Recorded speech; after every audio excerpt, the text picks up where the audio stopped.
you, Pikachu. I choose you. Will you be my Valentine? Mama, too? What's to say? I will be your Valentine. All right, you guys. Right. Here we have it. Chex Mix Muddy Buddies, special Valentine edition.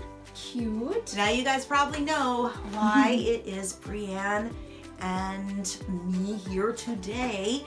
Peanuts. Yep, these are just the classic Muddy Buddies that are peanut butter and chocolate flavor. There are actually other flavors of Muddy Buddies now. I don't know that they come in this cool like Valentine's packaging, but there's a cookies and cream one that I actually love. Yeah. It's my favorite flavor, I think. So because Max But can't this is full of nuts. have nuts or legumes, he asked us to review this for you guys. And you might be saying, well, aren't you guys going to have Valentine cereals? The truth of the matter is, we have searched and searched and searched this year, and there does not appear to be any new Valentine cereals on the market. Nope.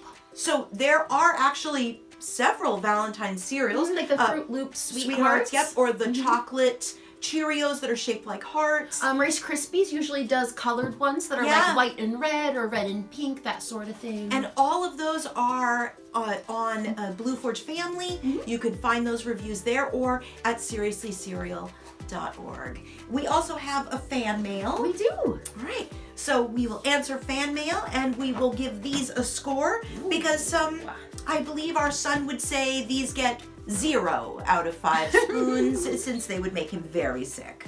Full of peanut butter. Priya, do you want to read the Sure. letter while I Yeah, figure out how to get into this absolutely. cute heart-shaped box? Okay. So this is to Maxwell, and this is from Nate H. And this was delivered through the mailbox on the website. The message says, "Hey Maxwell, I have 2 moms too." Oh, cool. My moms first met in the cereal aisle of a grocery store. Where did your moms meet, and was it to do with cereal? Love the show. I never buy a cereal without seeing the Spooner rating first. Wow. Excellent. Well, that's really neat. Wow, boy, I wish we had met in a cereal aisle. That would have been so fun. Yeah, no, we did not meet in a cereal aisle. Oh. Well, I'll be. Cute. Very cute. Okay. So there it's you just go. a package inside of a heart box. Yeah, Okay, that's okay. We don't mind that. that's all right. I was curious. I didn't know if it was going to be in like little packages. Yes. You know, like little Valentine sized packages, like multiple. Well, it's the perfect Valentine's because we have to share. Yeah, perfect. And let's see, so it says there are 9 servings in the container, and a serving is 1/3 of a cup. It's 130 calories per serving, 21 grams of carbohydrates, and only 9 grams of added sugar per serving. I actually thought that was going to That's be not bad. higher. Yeah. Yeah. And 2 grams of protein. Just a tiny bit. It's hiding. Yeah. It's in there. Well, Nate, Brianne and I did not meet in the cereal aisle. That is a fantastic story. It really is. We actually, well, we kind of met in 2 different ways. So, But I would say the main way is Yeah. Jennifer is a game designer. And Jennifer designed a game called Mardi Gras 3000. tabletop card game. And I had a friend who was an intern who worked for Jennifer. Yeah. And so I kind of got roped into doing some play testing with the game because I would say I'm a pretty casual gamer. I've since I was a kid, I've played board games and card games and role-playing games and just video games all over the spectrum. So I feel like I am kind of well-rounded in that way. Yeah, an eclectic gamer. Yeah, exactly. Yeah, Brianne likes a lot of different kinds of games. Yeah. That would be a good word of the day. Yes, it we would should be. tell Sunny about Eclectic. that. Eclectic. Yeah. So I kind of got roped into play testing, and I believe that was the official first time that we ever met. Yes. And then I came to, multiple tournaments, but one of the tournaments I came and I swept the whole thing. She won. Meaning I won. So isn't that a cool, I just really love this Yeah. because I get to be able to say, a lot of people don't know that I'm a game designer. They just think that I'm a writer for Seriously Cereal or, you know, a And writer mom. of grown-up books, a mom, you know, a writer of children's books, things like that. But one of the things that I've been doing since I was 16 years old is actually designing what's called the game mechanic or the core game mechanic for tabletop games. And it was really, really cool to see someone who not only loved the game and to meet someone who loved the game, but someone who had really thought about the game and really mastered how to play. And people were like, oh, it's too much about luck. And I'm like, there's nothing about luck in this core mechanic. That's If it was luck based, then I wouldn't win every single time. And I just loved how Brianne saw beyond that and really looked for what are the strategies that can, rise beyond the luck of the draw, so to speak. And then to make matters even better, not only did Brianne love the games that I was designing, but she was also very strong and a very hard worker. And here I was with 2 little ones under 10 years old, and I have a little bit over an acre, the campus that we talk about where the company is, and there was so much work that needed to be done, and I just felt like it was always getting away from me because I was always taking care of Maxwell and Faith. And so Brianne came over one day to actually help in the yard to dig out some areas and put in paving stones. And of course, it was so helpful. because it was spring and because it was the Pacific Northwest and still is, Yes. it rained. Yeah. So half the day I actually ended up inside the house. Playing with Max and Faith. And Brianne was so good with them right from the beginning, and they just adored her.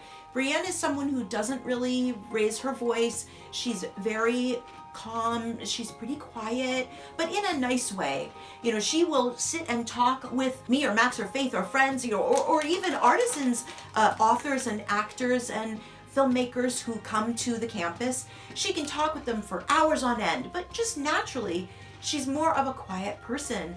And I think Maxwell and Faith really, really liked that. Brianne felt very safe to them.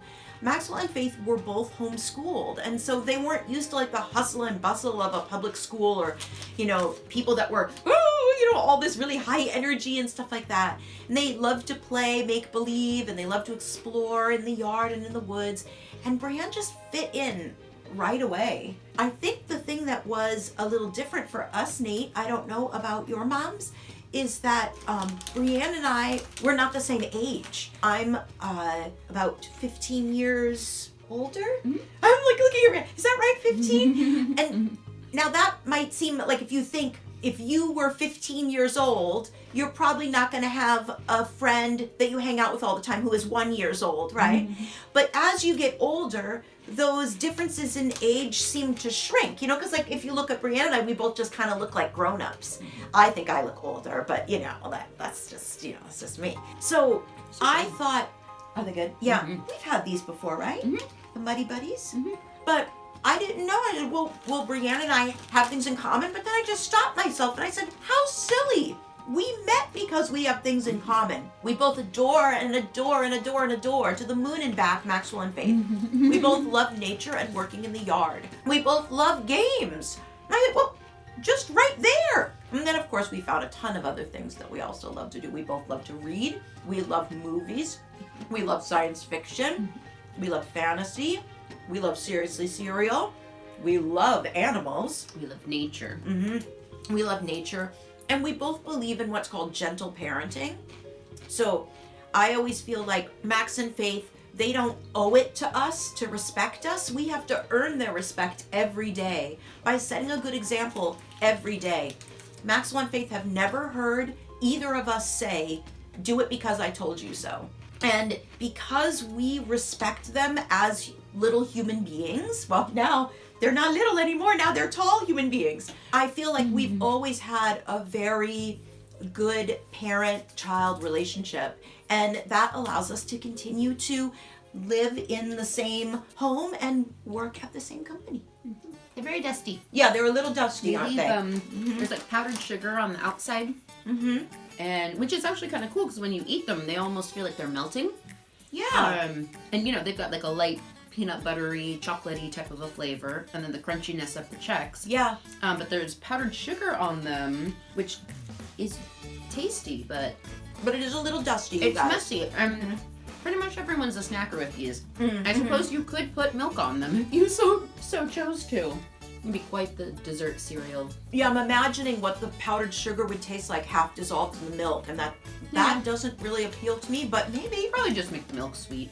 It reminds me, it makes me think of donut, powdered donut cereal. I don't taste the peanut butter very strongly in these. I taste the chocolate more prominently. I think they're both pretty mild flavors to me. It's there. They're good though. They're not sticky, you guys. They're just dusty. Yeah, you just have a dust. Do you guys have any traditions that you do on Thanksgiving? Valentines. Oh my goodness, you know, you guys, that's so funny. This is the second time that I've called Valentine's Thanksgiving. I wonder if it's because we're eating. Do you guys have any special traditions that you do on Valentine's Day? Like, do you do Valentine's hearts for your friends, or do you eat chocolates? Here in our family, we kind of celebrate Valentine's together. I always get a special gift for Brianne because we're married and she's always going to be my Valentine. But we also like to celebrate Maxwell and Faith on Valentine's. I know that some people might think, oh, you guys just celebrate Maxwell and Faith all the time and you just spoil them. Okay. You're not wrong. You know, I figure if we do spoil Maxwell and Faith, well, they're not spoiled, meaning they're not rotten. They've grown up to be wonderful, kind, generous, loving people. So I guess I don't care. Oh, that one's kind of big. What would you score them? I think a 4 out of 5. Oh, that one had a lot of peanut butter flavor. Oh. 4 out of 5. Yeah, I can't really disagree with that, you guys. Again, I think we have had these before. You know, it's definitely a sweet treat. It has a little bit of like a nice salty, crunchy side to it too. It says on the back here that there's cookies and cream and brownie supreme. Oh, like a chocolate. Yeah. And I want to say we've had like a vanilla or strawberry. Definitely. Yeah. There are some other ones too. You know, it's funny, you guys, when I see these in the store, sometimes I forget it's cereal. You know, Chex That's is true, a cereal yeah. because it seems like its own thing. Because it's like if you want a candy and a cookie and you can't decide what you want. Like somewhere between like a cracker and a chip. Yeah. But then also put chocolate on it. Oh, yeah, And because it is peanut like a butter. little bit salty with the peanut. Yeah. It's everything. Oh, everything. Well, you guys have a wonderful Valentine's. We hope that you are doing something fun, even if it's just you doing something fun for yourself. Think of something that you love, like do you love to read or do you love to draw? And maybe take a little time for yourself today to do that thing that you love in celebration of not Thanksgiving, But love. but Valentine's. Bye, guys. Bye. Start your day with silly and safe. Start your day with sassy and sage. Sincerely, simply, seriously cereal.